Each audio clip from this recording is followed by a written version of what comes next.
સુરેન્દ્રનગર રાગોત્સવનો ત્રિવેણી સંગમનો કાર્યક્રમ યોજવામાં આવ્યો હતો. ગુજરાત રાજ્ય સંગીત નાટક એકેડમી ગાંધીનગરના આર્થિક સહયોગ અને નાદ બ્રહ્મ સંસ્થાન સુરેન્દ્રનગર દ્વારા Surendranagar CU Shah medical hall ખાતે રાગોત્સવ કાર્યક્રમ યોજાયો હતો. લોકો શાસ્ત્રીય ગાયન, વાદન અને નૃત્ય વિશે જાગૃત થાય અને તેને માણી શકે તે માટે આ કાર્યક્રમનું આયોજન કરવામાં આવ્યું હતું, જેમાં શહેરના સંગીત પ્રેમીઓ મોટી સંખ્યામાં ઉપસ્થિત રહ્યા હતા. આજના જમાનામાં લોકો ખૂબ તણાવભરી જિંદગીમાં લોકો પસાર થઈ રહ્યા છે, ત્યારે લોકોને માનસિક શાંતિ મળે અને મન પ્રફુલ્લિત થાય તે જરૂરી છે અને શાસ્ત્રીય ગાયન, વાદન અને નૃત્ય પ્રત્યે જાગૃત થાય તે માટે આ કાર્યક્રમ યોજવામાં આવ્યો હતો. કાર્યક્રમમાં શાસ્ત્રીય ગાયન, વાદન અને નૃત્યના ગુજરાતના નામાંકિત કલાકારો દ્વારા ગાયન, વાદન અને નૃત્ય કરવામાં આવ્યું હતું. સુરેન્દ્રનગર જિલ્લાના લોકો પણ આપણી પ્રાચીન સંસ્કૃતિથી વાકેફ થાય તે માટે આવા કાર્યક્રમ કરવામાં આવ્યા છે. શહેરના સંગીતના રસિકો મોટી સંખ્યામાં શાસ્ત્રીય ગાયન, વાદન અને નૃત્યના કાર્યક્રમને નિહાળવા માટે આવ્યા હતા. કાર્યક્રમમાં નૃત્ય, બંસરી વાદન, ધ્રુપદ ગાયન કલાકારો દ્વારા રજૂ કરવામાં આવેલા કાર્યક્રમમાં શહેરના આગેવાનો સહિત સંગીત રસિકો ખાસ ઉપસ્થિત રહ્યા હતા. શાસ્ત્રીય ગાયન, નૃત્ય અને વાદનનો એક ત્રિવેણી સંગમ એવો ખૂબ જ સરસ પ્રોગ્રામ રાગોત્સવના CU શાહ મેડિકલ હોલ ખાતે થઈ રહ્યો છે, જેમાં અલગ અલગ ગુજરાતના અલગ અલગ ભાગોમાંથી અલગ અલગ કલાકારો પધારી રહ્યા છે, જેમાં શાસ્ત્રીય ગાયક, ધ્રુપદ ગાયક, બાંસુરી વાદક, વાયોલિન, તબલા, પખાવજ આવા ઘણા બધા કલાકારો જે ખૂબ જ પ્રખ્યાત અને પારંગત છે એમની કલામાં, એ બધા પધારી રહ્યા છે.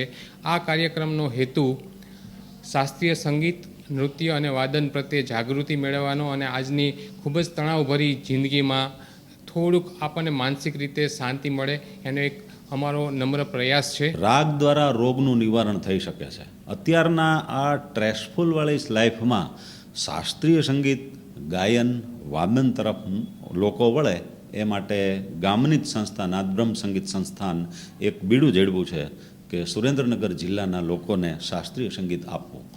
એ પેટે હું આજે મારું ધ્રુપદ ગાયન રજૂ કરવાનું છું, જે સામવેદ વખતનું ધ્રુપદ ગાયન છે અને એમાં ફક્ત ને ફક્ત ઈશ્વરની જ સ્તુતિ હોય છે. સંગીતમ સમર્પયામી, આ ભાવ સાથેનું સંગીત આજ હું પીરસવાનો છું. નાટ્ય અકાદમીએ સુરેન્દ્રનગર જિલ્લાને આ લાભ આપ્યો તે બદલ હું અકાદમીનો આભાર માનું છું.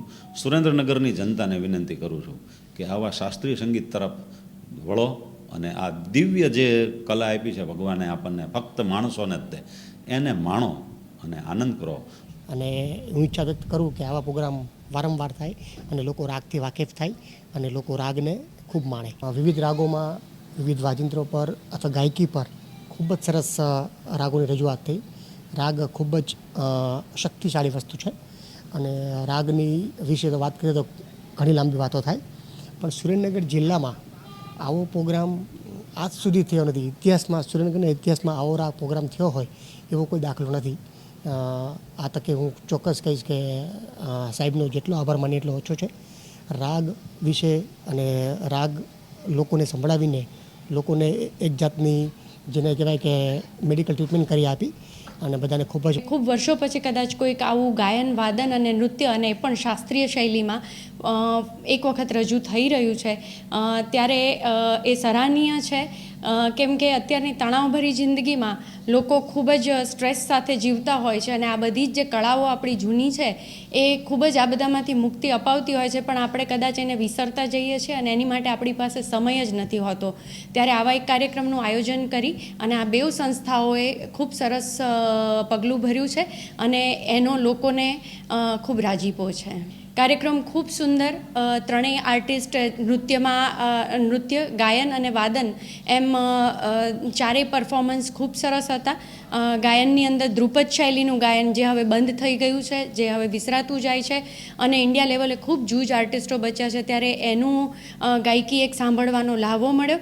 અને બાંસુરી વાદન હરિપ્રસાદ ચોરસિયાજીના સ્ટુડન્ટ એવા દીપલ મહેતા પાસેથી સુરેન્દ્રનગર જેવા જિલ્લામાં આવી અને સંભળાવે તે એક સદભાગ્ય જ કહેવાય.